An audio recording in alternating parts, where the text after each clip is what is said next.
Hello, everyone, and welcome to the World Explorer podcast. This is the podcast where we take a random prompt and we build an entire world around it. My name is Casey, and I am joined with our prompt master, Isaac. Yo, sup, dog? Why intro like that? Wrong. It sounded wrong.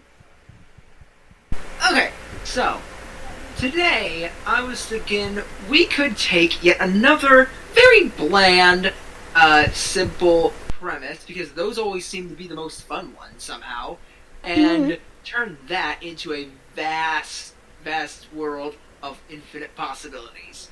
Okay. And it starts off with a bit of a story prompt as well, and this could end up being a really fun D&D campaign. Okay. And that is, you have a couple of people, and they're just, enjoying their sail through the ocean, and then their boat is cursed. So, and their cursed ship? Well, the thing is, their boat is cursed by a mer witch, and it is turned into a tiny boat with one sail and 2 oars. Define, tiny boat. Not much bigger than a rowboat. Okay, because when you first said tiny boat, I was thinking, it's just out of sight now. It's like a little ant boat that's floating in the waves now, and the other people... No, they just lost their big old ship with all of their supplies and stuff. It's like they've got one sail and 2 oars, and they're stranded in the middle of the ocean. Now they are going on an adventure to find some sort of land civilization, maybe some place that they can go to survive, perhaps have a nice little home or something. And along the way, they find all kinds of interesting things throughout the ocean, because very often you'll have stories where characters are on a ship, and it's very boring, and oftentimes it's filler, and there's not much there. Till the pirates show up, of course. Yeah.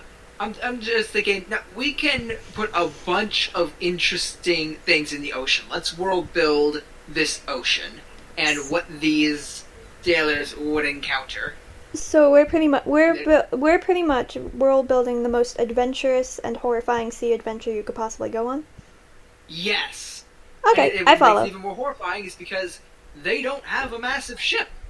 Well, now usually you have those massive ships. Not now, but they did, and that's what makes this even more fun. It's just usually on these big sea adventures, you'll see them. You'll see characters in a giant ship with a big old crew fighting off a kraken. What happens to the crew of this ship? You were talking 40 people. Are they all on a rowboat now? Is it a fleet of rowboats? 2 people on this rowboat. So only 2 people survived the witch. Either 2 people survived, or there were only 2 people to begin with. That doesn't work on big ships. I don't think you understand how those work. Okay, so the big ship had the captain, who was guiding the ship at the wheel, and then you had the one other person just running around, manning all of the sails and everything all at once, and swabbing the poop deck. Do you realize, lifting some of those, especially depending on the size of the ship, or any ship that can, survive an ocean, takes, 3 people on its own? Okay, so... do you not understand how ships work? I understand how ships work, I just choose not to acknowledge it. Okay, let's acknowledge and think. Okay, I think your idea is fine. But I think what happens is you have a ship, it's full of the crew, it's full of food and stuff. They get into this, they pass this, magic barrier that puts them officially in the ocean. But this barrier is, enchanted by the sea witch. And the moment they cross that border, I guess everyone but 2 random people die. And those 2 random people are set into a sailboat and pushed into the ocean, and they can't return. There's a barrier preventing them from returning. Either there's a barrier preventing them from returning, or they have no idea where they are. They're just rowing and sailing, trying to find some form of civilization or land or So they got like tropical disorientated. island. I mean, I guess your boat transforming and all your men disappearing would disorient you. Compass gone. Maybe they get picked up in a hurricane that the witch sent after them, and it just picks them up and drops them somewhere else. We'll do the whole Wizard of Oz thing. Did you almost say Alice in Wonderland? I almost said Alice in Wonderland. I've been watching the Once Upon a Time in Wonderland That's good. series. That's good. The one season. So good. Yeah, so I've got Alice in Wonderland on the mind. Okay, yeah, no, it's Wizard of Oz. Dorothy gets Wizard of Oz. gets picked up by a twister, and off she goes Twister. to Oz. Yes, not hurricane. Yeah, it's a twister. Twister comes along, picks Well, them up, in this drops them case- off in the ocean. Yeah, sure. So their boat's transformed, only 2 of them survive, and then a giant storm comes up, and next thing you know, they have no clue where they are.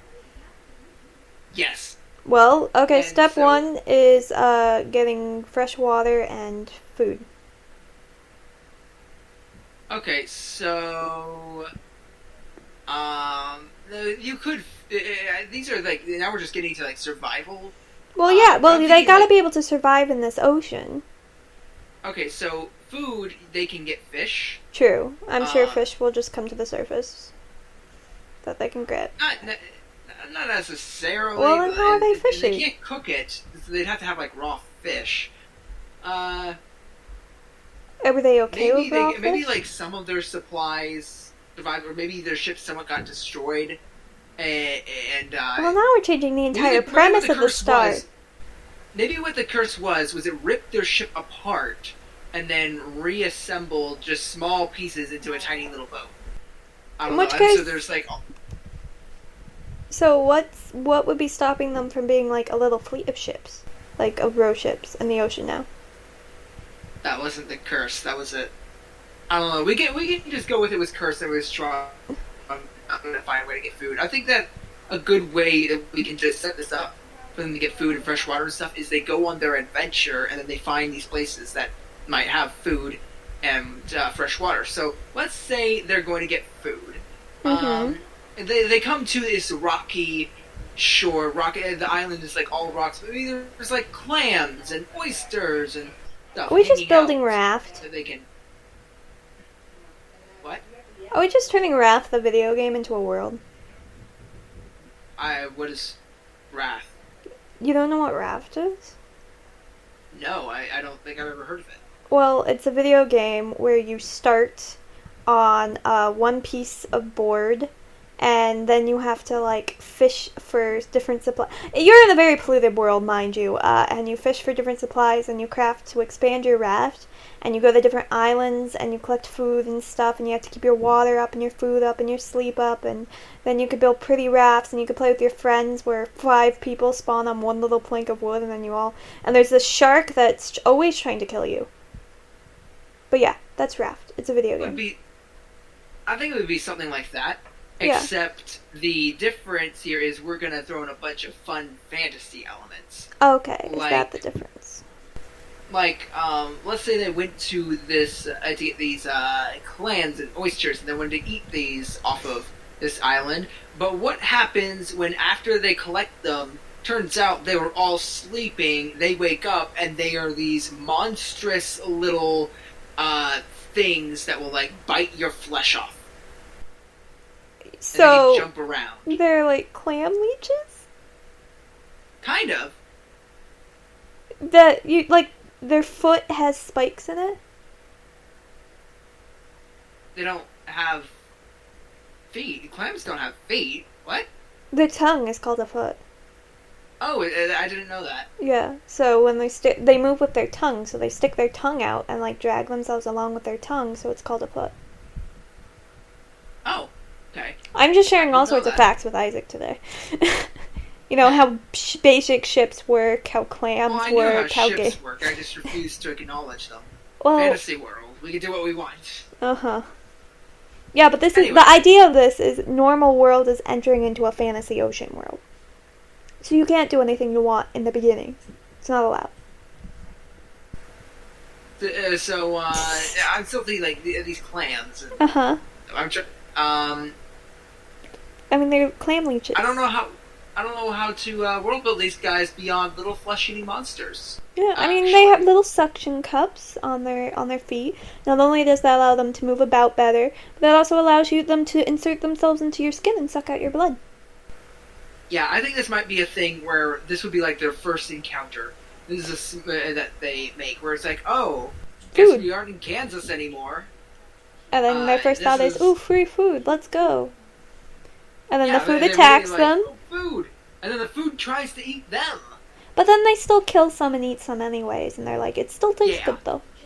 It's a little it's bit like the redder and juicier and not in the good way, but otherwise, it's like the cheese puffs from pirates who don't do anything.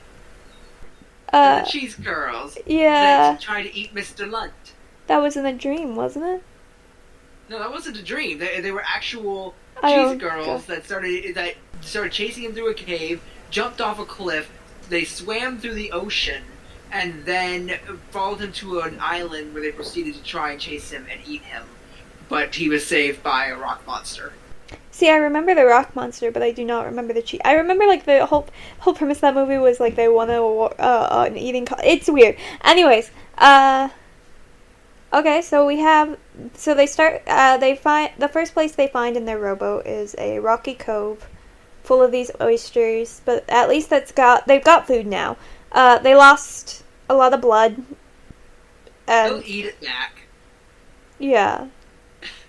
But in order for that to happen, they can't be dehydrated. So, Okay, fresh so springs, is that a thing they're going to be able to find maybe on there's this some island? fresh water on the cove, like Yeah. little puddles or something. I Ew, don't don't know. drink puddles, guys. Stalmated water is the worst type of water. It's the best I could think of. You need, like, Because if it's a running small water. little island, small little cove, I don't know how much fresh water you find there. True. Oh, yeah. It's like, but it's not salt water. But Okay, I think what uh, they need to find, there needs to be a creature that they then have to keep alive and, like, be their animal companion that has the ability to, like, filter water. Like salt water okay, and stuff into so fresh water. You know, they do it naturally. But now they found this creature that does it, and I don't know, maybe they kill it and they take its head and they're able to still use the water refresher.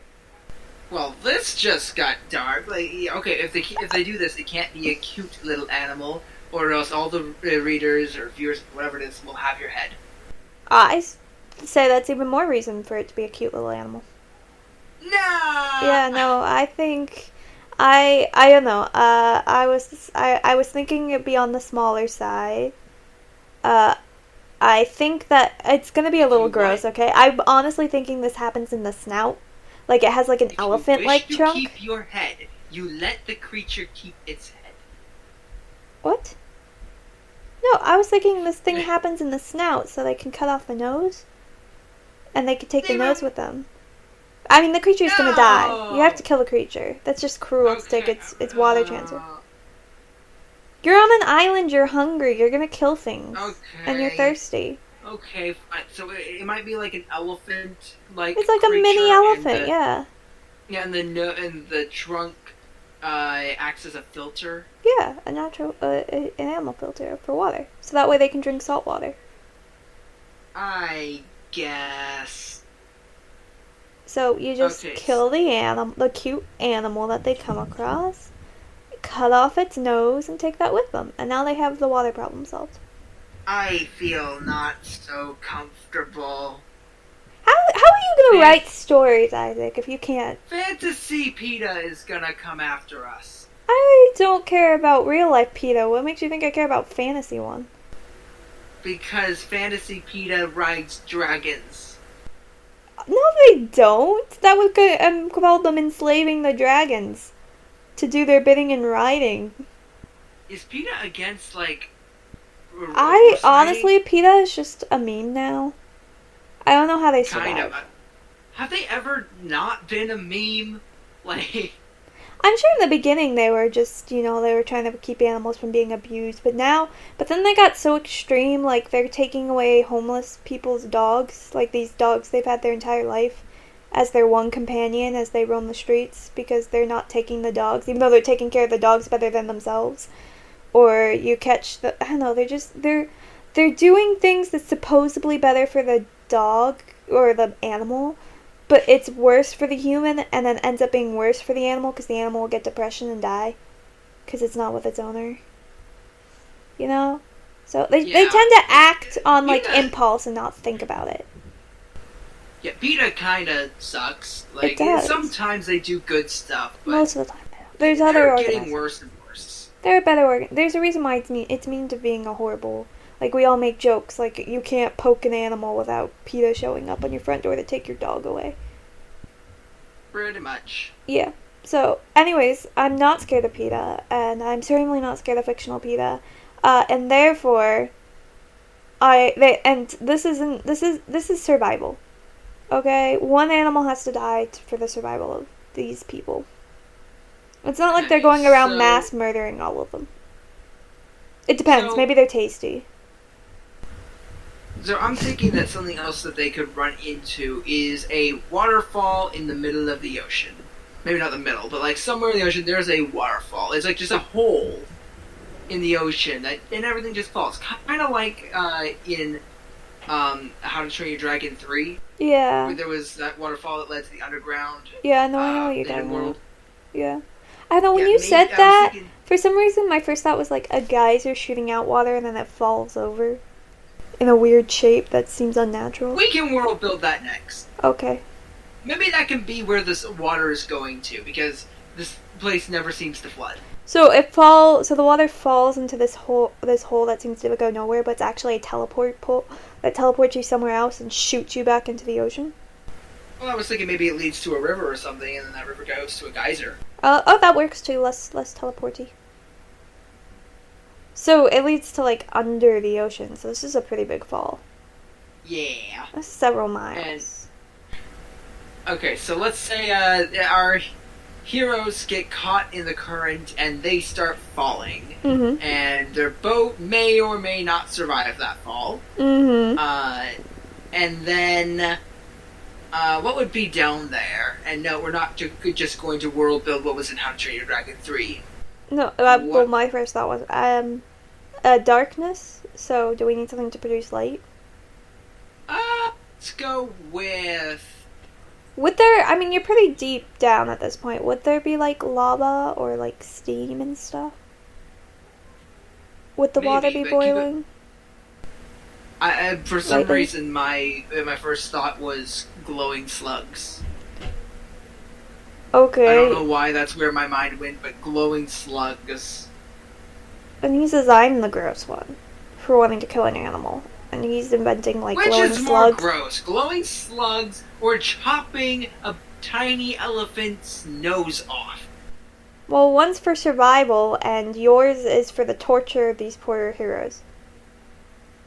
I wasn't torturing them. I was just giving them a light source. It's like a moving light source. I mean, okay, explain the blood-sucking oysters, then. Well, that one was me torturing Exactly. But I don't think that's as bad as chopping the nose off. They killed it first, and they did it, humanely. Straight through the head, instant death, no pain felt. They're experts at this. Yeah. Anyway, so slugs. We don't have to have slugs. We can do something else. Crabs, glowing crabs. I feel like all glowing things have been done before. I'm trying to think of something that's never glown. Glowing. Darkness has never glown. I don't know how that works, though. I don't know how that would work. As soon as it glows, it's that sounds like a world in itself. The darkness that glows. We kind of already built that, though. Did we? When did we build that? Yeah, with the world without the sun, or it had the sun it had the sun that produces darkness. Yeah, but that darkness wasn't glowing. That was just... Darkness was being emitted like light. Off its own light, didn't it? Yeah, but that wasn't darkness glowing. Yeah, it was like just the reverse of... it's kind of like darkness glowing. It's about the closest thing you can get. No, it was the idea that everything produces light, and that darkness acts as like the sun does and blocks out light as the sun would, and but like it's just darkness and light being switched in their Yeah. roles. Was all that was. Anyways, what else has never glown before? Everything's glowing. Mariachi band. Okay, what hasn't glown that would make sense? And you know what? I bet they have at some point. I bet if I typed glowing Montreal band, something would pop up. I mean, do we want like glowing wall fish? Like fish living in the walls that glow? Maybe. What if these were like? Maybe there was like a. What if it was transparent stone walls, and then behind those transparent stone walls was fish swimming around and they glow. So it's like a fish tank. Kinda, yeah. So you get down here and you're introduced with a fish tank with glowing. Glowfish are real, but yeah, with just But glowing these would fish. be fantasy glowfish. They glow extra bright. Because that's our standard for fantasy now. It's just taking realistic stuff and making it even more. It's more, just more. Just more. I mean, I thought like just the idea that you're in this ocean, your boat's been enchanted, you've been attacked by oysters, you've had to kill an elephant-like creature, and now you're drinking out of its nose, and now you're down, you fall down this waterfall, you have no clue how you survived. There's no way you should have. And now you're looking through fish tank walls with glowing fish in them. I think that's fantasy enough without the fish being anything but glowing fish. Okay, I just like fantasy. I went into this thinking, okay, we've got a big, basically open, empty world that we can build. We can build whatever we want in here. Oh yeah. I'm thinking lots of fantasy. Because otherwise it's just real world ocean, boring. There's nothing real world about this right now. The glowing fish could be glowing fish. The goal. Yeah, but it doesn't. We don't always have to go over the top. When you go over the top, it's no longer like a good story you could follow. It just sounds like someone splurting out nonsense. We've done that already. That's a special series on our channel, and this isn't. And last I checked, it hasn't been 6 months since the last one. No, but this one's actually meant to be more serious. That's why we have. And that's why I'm saying it's okay to have glowing fish. That are just glowing fish. Just simple glowing fish. Yeah. I say they're glowing blue. Sure, I say they can glow all the types of colors. Okay, they can glow rainbow colors. I was thinking more like neutral, like like yellow, blues. What are those called? Like the yellows and the blues and like reds. They're like softer colors. Primary colors. No, well I don't mean by like primary, like purple and stuff like that, but like the softer versions. They're not quite neon. Tertiary. Is that the word for it? Maybe. We'll go with that, but I think people understand what I mean, though. There's like a type of colors being mixed. Yeah, I know. They're just softer. There's softer colors to kind of complement the harshness of the light. Like they're soothing to look at. Okay. So you just fell like 5 miles down a waterfall. Let's get them something soothing to look at for a bit. Before they get shot 5 miles back out into the surface. Well, I was going to say before they came across the skeletons of pirates who had fallen into the hole. So you're saying people do die falling? No, well, maybe they died. They died from just not trying to get out through the geyser because that seemed crazy. Well, but you're desperate, and if you survive the fall, yeah, but maybe you don't even know where the river goes or anything. So you're just saying these are people who just decided to die because they did nothing? Either die slowly, or it was kill yourself instantly. And these people, it's like maybe they're just afraid of death and they don't want to die. Like they're trying to prolong it. Like in which case, wouldn't you explore the river to find a way out? Maybe it gets to a point where it's like the current for the river becomes extremely tough, and there's a bunch of rapids, and they're like, "Oh, we go in there, the rapids will probably kill us." Yeah, but if they don't go in there, then they die anyways. They went in with too big of a boat. Like their ship was too big, and so they couldn't get in. I thought all boats got shrunk entering in. That was at least just this one that got cursed by Oh, you're saying the so some Sea are fine. Witch, not necessarily all ships. Okay, but here's the thing. I'm just saying, like, your logic here is faulty. So if these people that have a strong desire to live, and you're trapped somewhere, and there's only one way out, but you might die in that area, but you know you're so they're here, and if they just stay still, they're 100% gonna die. But if they go through the rapids, there's a chance they'll live. Which option Or will they you keep take? on, or they find the remains of their attempted escape, where they are trying to maybe build a staircase out of stone or something to try and climb, to try and find a way to climb Oh back yeah, out because of. you know I'm sure they all had TNT and stuff to blast a stairway up to the surface. Well, This they is can find solid loose rock. rocks. It's 5 miles of solid rock being compressed down by a giant ocean. Okay, so they got a pile of fish. What? um, and that is their stair. Look. Okay, No, okay, okay. So Isaac, we'll say that they tried. I don't mind the fact that there are dead remains of people here. I'm just saying they can't be there because they wanted to live. There could be a reason for them deciding not to take the rapids, but it isn't because they valued their life. Because if you valued your life, you'd take the rapids. Okay, so a few people went before them and instantly died. But why?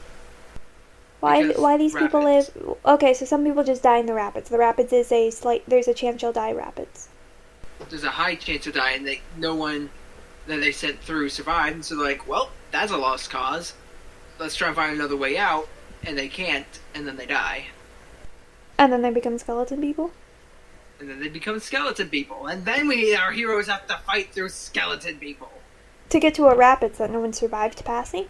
Yes! So how do they survive the rapids? They have a boat. Well, so did the other people, but that didn't help them. Their boat was too big. But they had rowboats as well. They had slightly larger rowboats. Uh-huh. So you're saying these guys' boat's so small that the rapids are like no problem?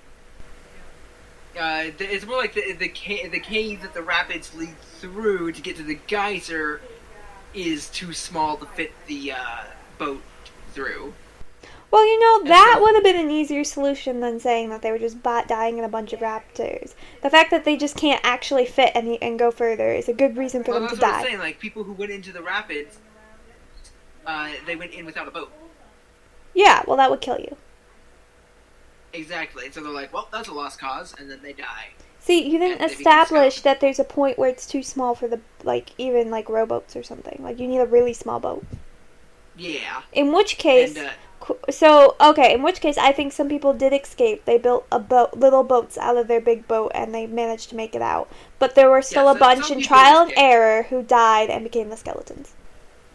Yeah, some people escape, some people stay and die, Yeah. and some people maybe they died by the skeletons. Yeah. Well, once they And start then appearing. then they become cursed. Hmm. Is this like Pirates of the Caribbean curse? I guess Or- so. It's like if the skeleton kills you, you then become a skeleton. It's like the zombie game.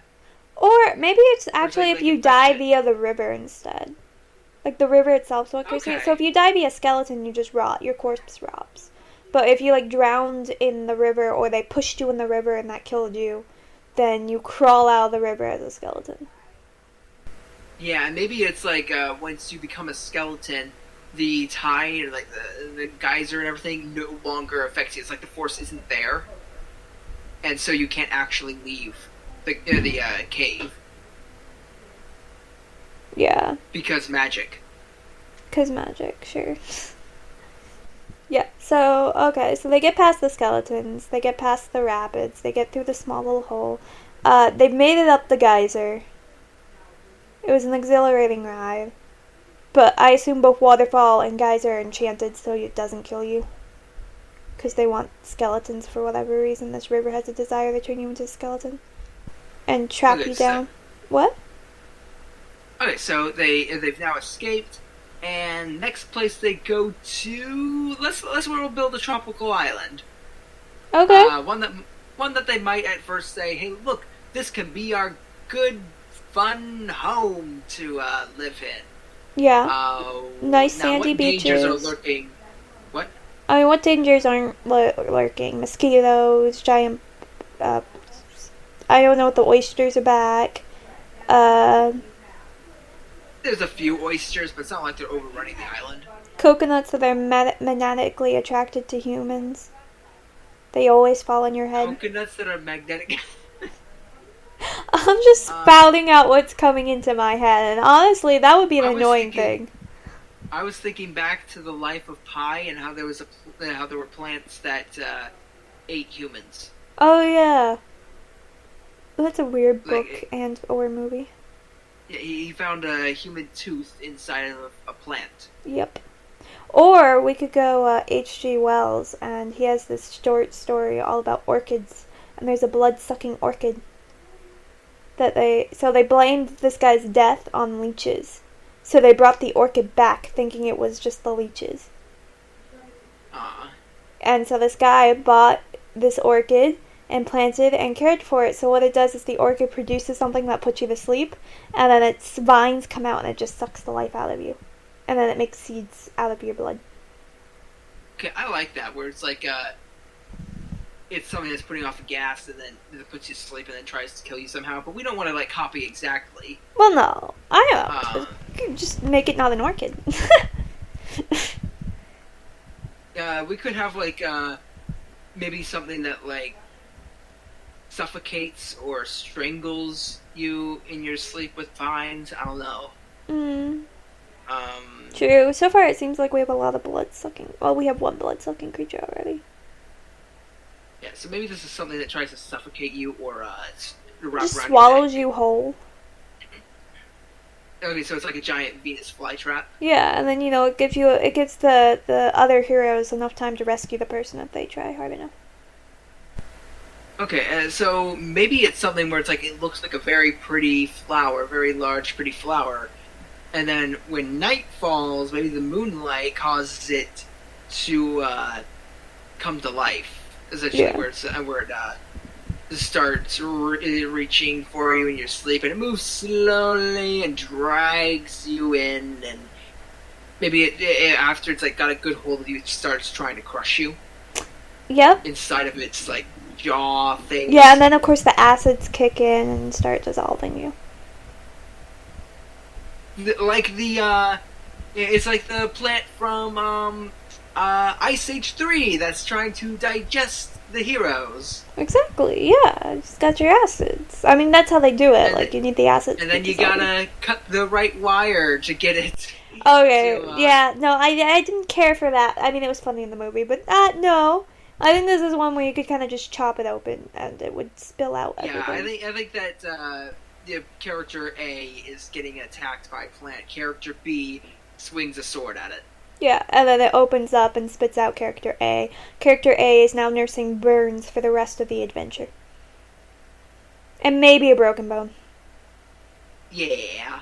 And also extreme phobia of plants. Yeah, it's like I have an extreme phobia of literally everything at this point because everything is trying to kill me at this point. Yeah, but some So of it's I'd be tasty. like- I don't think this plant is. I'd be like, okay, so there's a banana on that tree. Before we eat it, we're gonna mash it. Just make sure it's not alive. Make sure it's not alive. Make sure it's not poison. Make sure it's not gonna explode. Make sure like Exploding This is where it was like bananas.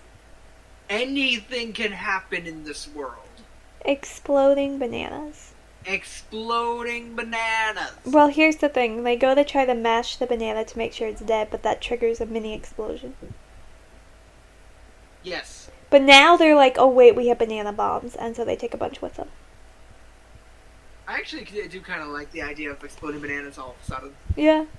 It's just, So this yeah, banana we can have sticks like are- little banana because this is a new tool in their belt is banana bombs. Exactly. Like, they're very small explosions. Like, it didn't really kill anyone. It kind of more shocked them than anything else. Yeah, maybe Like, it's like a burst of air. Like it's like maybe they're filled with like condensed air or something. If you mash them, they explode. All the air gets pushed out, and maybe it's like maybe it sends a shockwave or something towards you that can like maybe daze you or something. I don't know. Oh, something has to happen when you do it. I mean, like it's gonna have. Somehow the explosion dazes the person within close proximity to it. Yeah, but it doesn't. But like it's yeah, so it stuns them in a way. So you could use it on an animal or predator and get away, Or clams. or neutralize the clam so you can kill them and eat them. Alligator, so what happens if they take a bite out of the banana?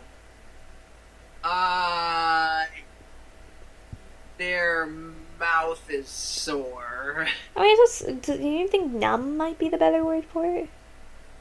Yeah, probably numb, and You they'll just probably lose be your very feeling. dizzy. Yeah, maybe even pass out, get sick. Yeah, so it's Again, like doesn't kill you, but I'd say it's that not the a fun banana experience. is edible. I'd say the banana is edible, but you gotta like break it first. Like throw it against a wall, and maybe it'll explode. Then you gotta collect all the bits. Or like you mesh it and with like a gas mask on with like 30 feet away. And then after everything escapes, you can then eat it, and it I don't tastes like think a you need to normal be banana. 30 feet away. These I are, was like, exaggerating mini for the sake of exaggerating. I think maybe 10 feet would be good enough. Like a lot, so like a hammer on a stick, and you just go.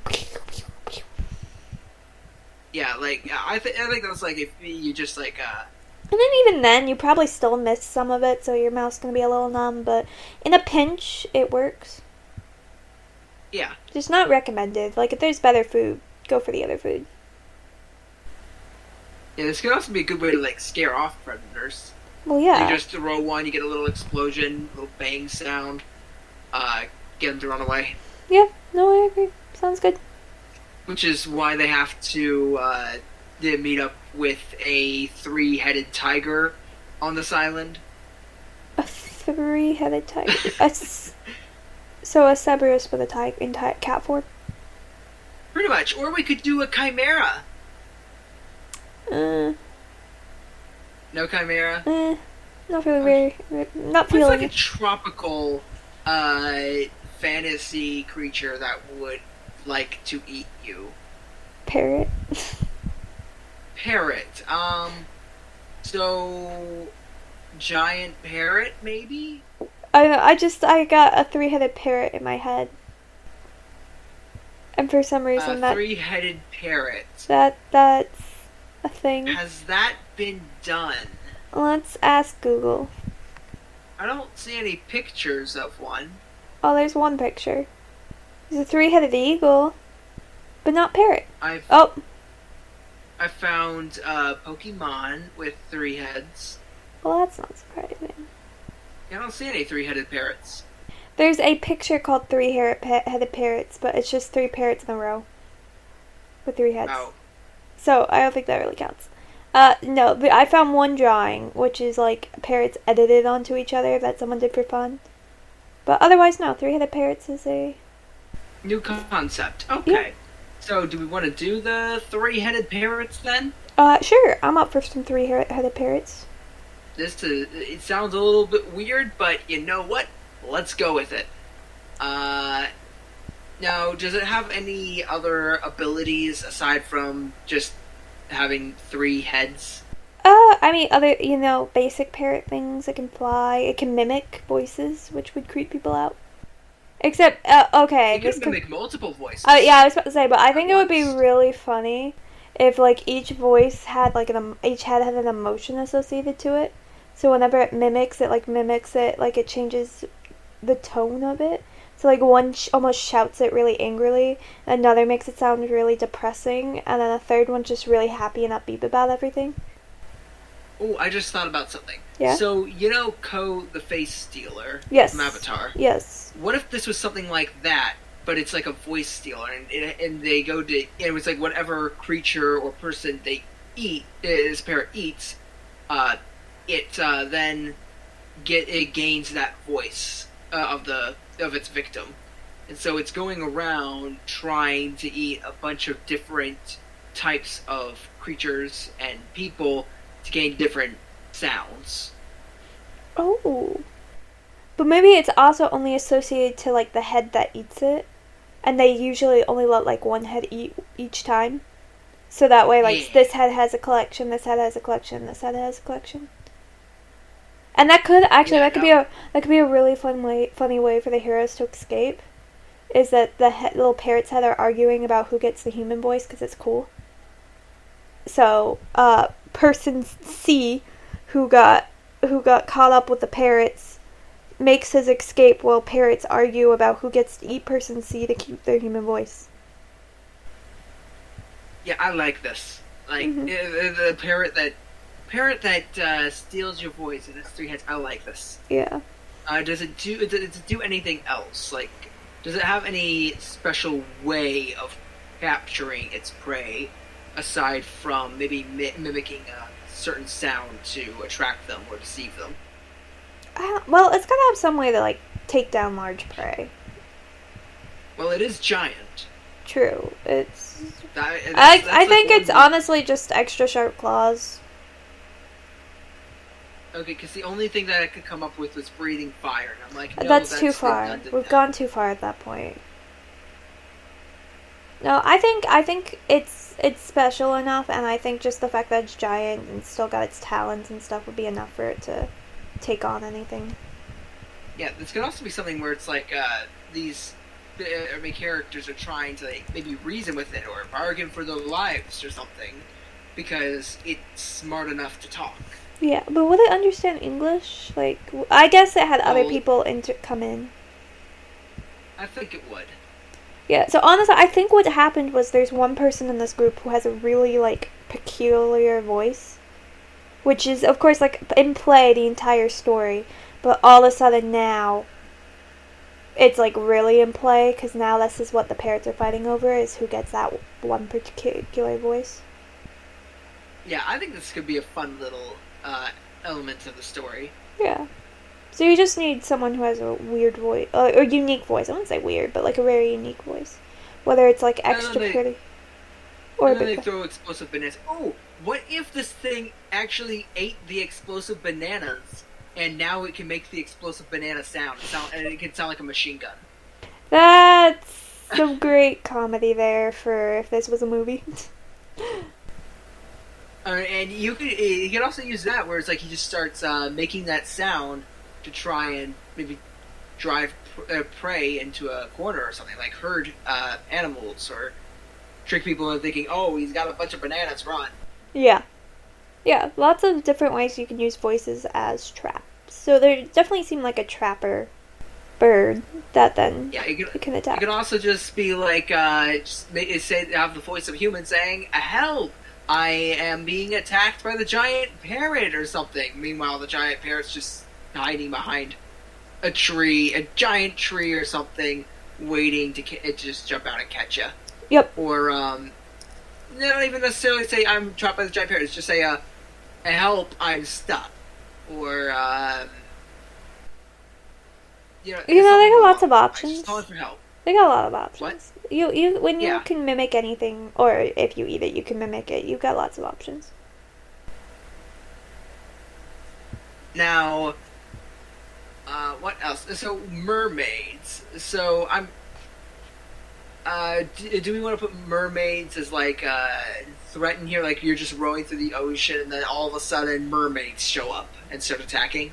Okay, are we going more siren-like, where they're musically gifted, or are we avoiding that cliche? I'm fine with that cliche. I know it's one of my favorites. I love a good siren moment.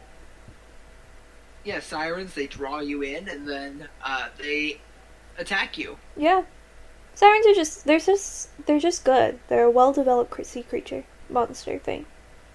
Now, what I'm thinking is, what if like their tails and their fins uh, were bladed, Well, and that then could be they like a start fun addition. slicing, and then from under the water they can start slicing up the boat to try and make it take up on water. Yeah, and I also think like the siren call should be like enticing, but I don't think it should be, brainwashed. You have no choice but to follow them, and I also don't think it should be gender specified. Just have the really big hunkin' dude, merman siren. It's like, hey baby, wanna come and go for a swim? Well, I was thinking more like it's pretty music. Let's go see what it is, and then they get caught up by. Okay, so Prince Charming as a mermaid playing a harp. What? Or merman. Prince Charming as a merman playing a harp. Sure. That's the other thing that came to my mind. Pretty music and So they're playing instrument now, or that's just how their voice sounds? either one. I like both of those ideas. I'm okay with musical instruments being used. Okay. It's a bit away from the norm. And something I had heard one time, somebody suggests talking about mermaids and like what kinds of weapons that they would use. Yeah. I heard this guy. It was on Shadiversity. He was talking about how one of the most deadly weapons that a mermaid could use was the grappling hook, because they could take a grappling hook from really far away, pop their head up out of the water, wrap it around a target, and drag them under the water. So you're saying you want to give these mer creatures both musical instruments and grappling hooks? And bladed fins. And bladed fins, I'm sorry. Hooks might be overkill, and the goal is for these adventures to make it to where I don't know. This would be a really difficult thing to survive. You aren't surviving them at this point.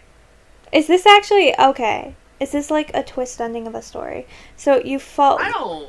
Look, just hear me out. You follow these adventures from island to island, and they're traveling this ocean, and it seems endless. And the truth is, it is endless. There is no surviving this. This ocean will eventually kill you. So you're actually doing a story where people are being picked off slowly, one by one. They're actually dying constantly, and in the end, it's the mer people come and take the final hit and kill the rest. And then the story ends. I mean, if you want to go like H.P. Lovecraft, I guess. Honestly, Sure. most people survive H.P. Lovecraft. He doesn't kill that many people. I'm not sure most people survive. No, majority survive. Do they? Yeah, I just read all the short stories. Majority survive. No, okay, so you're going Edgar Allan Poe. Sure. I mean... Or, I'm just... Most stories don't like killing all of their characters, but I think it's a fun exercise every now and then. But they come very close. Yeah, but but it's like it's a weird shock for the readers, and they'll either hate it, or they'll be like, I hate it, but I enjoyed the story, but I hated the end. It's that one where there'll be like the ending, and everyone will be like, shh, I haven't read it yet, and then I'll go read it, and then they'll be like, that ending, and they're like, I know. I'm like, I don't know how to feel about it, like, I don't know either, and then they talk about it more.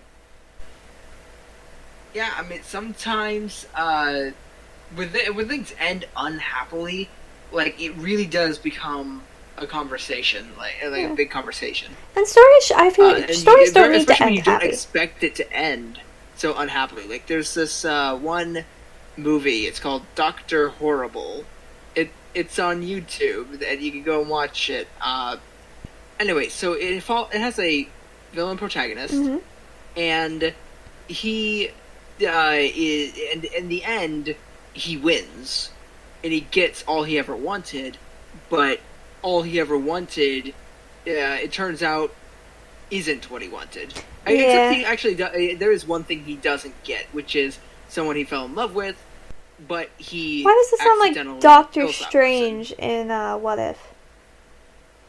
Yeah, it's a lot like Doctor Strange in What If. Yeah. Yeah, because he actually accidentally ends up killing the person he Yeah, loves. yeah, Doctor Strange What If. All he wants is his one love, and to get that, he ends up destroying the universe. But the thing is, it's a really, really awful ending for him, and because what happens is he's in love with her, but she is the hero's girlfriend, and he's constantly trying to think of like a way to win her over and everything, and on her and she doesn't know that he's the villain. Yeah. And on her dying breath, she's like, "Don't worry, the hero will save us." Ow. And like that is, yeah, it's like a big ouch. Ow. Like, ooh. Ow. But yeah, so I think Also, I agree. Jerk to make it all better. Yeah, I do Or worse. agree that I do prefer a happy ending over like a sad ending, but honestly, I like a good sad ending every now and then. Sometimes I just want to be like, and they all died. And you're like, wow. I Yeah. think this one's an interesting one to do that because it does have this very kind of like I know it's this fantasy adventure, and especially if you decide to keep everyone living throughout the entire story, and then just they'll go through the story and they'll be like, there's only like 2 chapters left, and it doesn't seem the ocean's ending anytime soon. And then all of a sudden the mermaids show up and they're like, oh my, and then they're gone, and then the story just ends. And it's like it was an endless ocean, and I'm sure there's some deep I always find it funny when you do stuff like that. Everyone starts arguing about the deep theology about how you ended the story, and I can imagine most authors of those stories are just sitting there like, no, I just thought it'd be funny. I just wanted to Yeah. see how people reacted. It's like, yeah, I just felt like killing the characters. There's nothing more to it. It's like, I stop got trying tired to of draw writing some about sort of islands, deep I meaning hit to my it. limit. Or It's it's like like, everybody, but what if it's like everybody comes to this same conclusion and they come to the consensus on, oh, it has this meaning, it's really deep and it's really interesting and well done and intricate, and the author's like, yeah. yes, Yeah, that's but I feel like exactly that what I happens a had in lot. mind. I think that happens a surprising amount. I know when I'm writing stories, I'm just writing a story. And then I show it to my friends or my family, and they're like, oh, I love how you did this, and it meant this, and that was so deep. And I'm just sitting there like, well, I don't know, I just thought it'd be fun to write. And it was pretty colors. And I was like, but like, they got this whole deep, great philosophical meaning out of it. And that's the thing. Like, you write the story, and other people will find meaning in it. I think it's like modern art, Yeah. where people are trying to Like real draw modern art, by the meaning way. from. I'm talking about like you just poured a bunch of paint on a canvas in 2 minutes. I hate that It's modern not art. an actual picture, and it's like, oh, what does this represent? And it can Yeah. represent literally anything. See, I am okay with the modern art, and goes honestly with stories. Like, if you're just throwing some words together, like, because you think it's fun or something, then I don't think you're doing a good story. Like, you gotta have characters, and you gotta have something leading readers along, and you have to have cool Monkey creatures. on a keyboard. Yeah, don't do that. And I think that's honestly something we're losing with art is becoming almost lazy. Like, we're just throwing paint at a board and saying, oh, and this is art, this is what we've got. There's no skill to it anymore. Like, if we're getting to the point where art, and literally anyone can do art, then I don't think it's art anymore.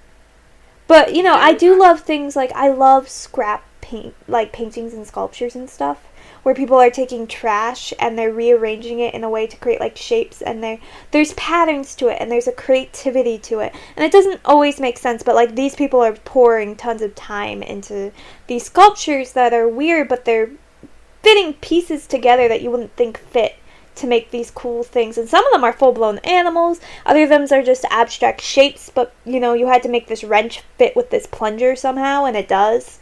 Like, that to me is still art, because there was thought and there was work to it, and that is the type of art where there's a lot of interpretation to it, which I feel like is a lot like what this story is. We're fitting together a ton of random things like exploding bananas and blood-sucking orchids, blood-sucking oysters, and we're drinking out of elephant trunks.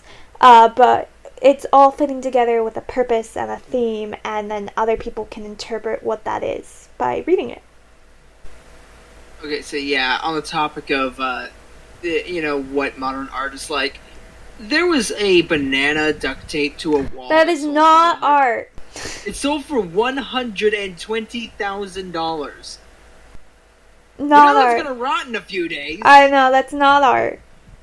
I hate that. I hate that so much. I think it's shameful, honestly. Like, we have people who painted the Mona Lisa, or the Scream, or like literally or the Passover, and these amazing paintings that took so much time and effort and are incredible to look at. And then you have people who are duct taping bananas to walls and making more money than them, and I'm just sitting here like, no, this should not be allowed. And I think the world should feel ashamed of that. Really. But yeah, I can think you imagine if we treated stories the same way, we where would. it's like, Yeah. oh, tell me a story. Okay, there was a man and he ate a banana. The end. Yeah, no, it wouldn't work. Like, that's about the effort that they're putting into like modern art sometimes. Like if it's just splattering paint on a canvas or duct taping a banana to a No, wall, it's the same thing. I do want to note, like, splatter paintings, they're pretty and, like, they're fun for, like, the $5, like, I want it in my wall because the colors match my aesthetic. Like, I get that. I'm not against that. But I don't. That can work. But those things are, like, you're just mass producing these things. And you should. You shouldn't be making, like, trillions or be renowned. You're not an artist at that point. You're a craftsman, maybe. Like, I could say you're, like, a craftsman, like, you're mass producing the same thing over and over as, like, a craftsman would. But you're not an artist who's creating unique individual pieces that take a lot of time and effort. And I think that's where the distinction lies. But I also think we're extremely off topic and therefore should probably end the podcast. Probably. Yeah. I think this is a good ending point, talking about endings. Hope you enjoy. Okay, just out of curiosity, I would love to hear other people's thoughts on modern art in the comments. So if you're this far, confuse people who didn't make it this far by talking about modern art. Or add what you think might be the next island. Greatest fun, dangerous thing to stick into the ocean. Like that would be cool. You could do both. A version of the Kraken or a giant squid in the ocean. I will take both. How do we not world build a giant squid? It's too late now. We're ending off, but yeah, it's where we're gonna end here. You guys can now take it from here in the comment section. And of course, we will be back next week with yet another wonderful world to build. But we'll see you then. Bye!